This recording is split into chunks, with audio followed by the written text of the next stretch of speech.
A primeira pergunta que eu separei aqui, vou ler exatamente conforme eu fui recebido. Eu me privei aqui de colocar o nome das pessoas, tudo, acho que não é o caso, né? Mas coloquei as questões, até para ficar uma questão, um cenário mais amplo. Eu tenho um chefe muito vaidoso e centralizador, que não aceita ninguém sendo melhor do que ele. Às vezes boicota nosso trabalho e tenta levar o mérito das nossas ideias. A dona da empresa não faz nada e eu já estou pensando em sair. Dá para fazer um processo trabalhista de assédio moral nesse caso? Doutora, vai lá, depois eu falo um pouco de gestão de pessoas.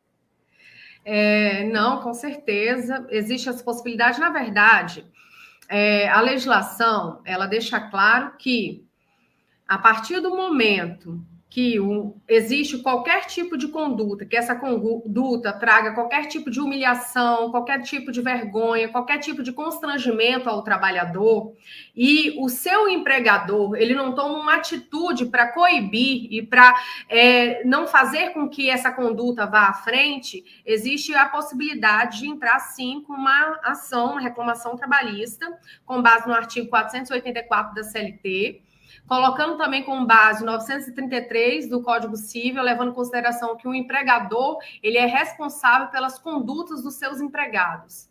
Então, a partir do momento que você tem um empregado, você é gestor, você é uma empresa, e você tem um empregado que esse empregado está agindo com abuso de poder, você tem que estar corrigindo esse seu trabalhador. Porque pode, sim, gerar um processo trabalhista e esse processo trabalhista gerar uma perda financeira para a empresa. O que a gente pode caracterizar, doutora, para quem está nos assistindo, nessa questão que ela cita aqui, né? Que ele tenta levar mérito, tal, boicota o trabalho.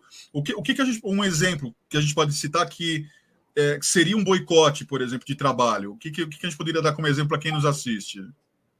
Olha, situações que podem ocorrer um boicote de trabalho é você fazer o seu trabalho, porque o que eu entendi pela pergunta foi isso. Você faz seu trabalho, digamos aqui no escritório, eu tenho uma pessoa que faz um trabalho com peticionamento. Aí eu vou e tiro como se o trabalho não coloca o nome da pessoa, eu não coloco o mérito que a pessoa utilizou o serviço intelectual dela. O que eu estou fazendo?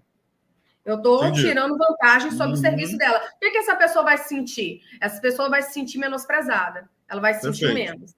Então, a partir do momento que eu começo a fazer isso 1, 2, 3, 4, 5 vezes, eu estou começando a ter uma conduta repetitiva. E essa conduta repetitiva está trazendo um abalo emocional e está trazendo um sentimento de humilhação para aquele trabalhador. Aquele trabalhador que está se esforçando para fazer um bom trabalho, ele não está tendo reconhecimento. Então, o que eu entendi da pergunta é, aquela pessoa, ela está utilizando de méritos que não é dela para favorecer ela mesma. Então, o que ela está fazendo? Ela está humilhando aquela outra pessoa que se esforçou, que se preparou para fazer aquele trabalho da melhor forma, em prol dela mesma. Isso daí é uma situação que caracteriza assédio.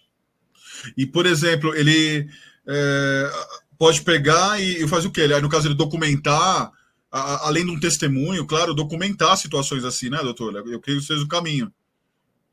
O ideal é você fazer provas. A melhor forma é você... A melhor forma de fazer prova é você fazer as conversas do WhatsApp, realmente, fomentando conversas com colegas de trabalho. Olha, tá vendo? Olha que situação chata que aconteceu com você, Gabriela. Lembra? Lá no serviço e tal, você tá se esforçando tanto. E, olha, você viu, Laila, você viu, Alessandra, como é que foi que aquela pessoa falou com você? Ou se não, fomentar provas, tem que ter. Tem que ter provas. Porque se você não tiver prova, o artigo 818 fala que uma vez que a gente entra com uma reclamação trabalhista, a gente tem que, tudo que a gente alega, a gente tem que provar. Se a gente, a partir do momento que a gente alega e a gente não prova, o juiz pode dizer que a gente não tem provas o suficiente para condenar. Entendi. Então, é importante a gente conduzir o máximo de provas possíveis, fazer todas as anotações, anota nomes, anota horários, anota tudo, as testemunhas, né, o nome das pessoas que você vai querer requisitar na hora para que venha falar, para que venha dizer o que aconteceu, se tiver filmagem no ambiente de trabalho, para que venha se filmado ali, se for situações que você quer provar que o trabalho foi você quem fez, você provar que o trabalho foi retirado de uma fonte sua, todas essas questões têm como ser provadas. Entendi, muito bom.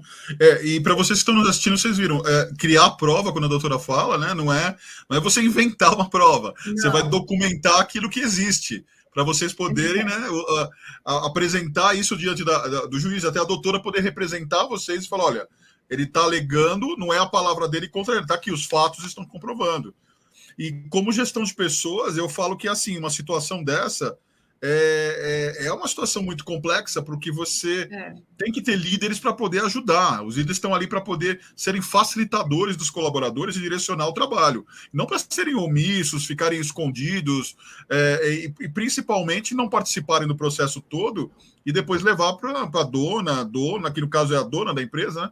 Levar para a dona da empresa e falar, olha, fui eu quem fiz, esquecer o trabalho da equipe. Ou ainda citar a equipe, mas citar como se fosse o seu, né? Que você tivesse colocado a mão na massa. Isso falta, além de caráter, falta um monte de questões aí que o líder precisaria ter e se desenvolver e se capacitar melhor como gestor. E se a empresa tem conivência com isso, é muito triste.